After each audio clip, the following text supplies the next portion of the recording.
many of them, and there was not any reason to do it. או אני או הם. מדינה לוקחים עם חרב.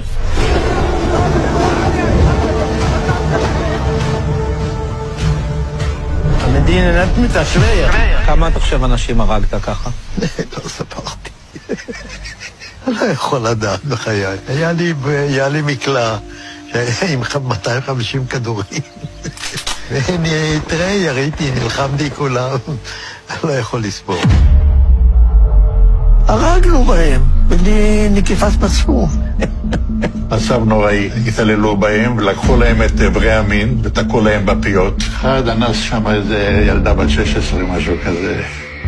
היו חבר'ה שלקחו את הלוויורים ורדפו אחרי חבר'ה ושרפו אותם. זה היה משהו זוועתי וזה אסור לספר, אני לא אדבר על זה, כי זה יכול להיות סקנדל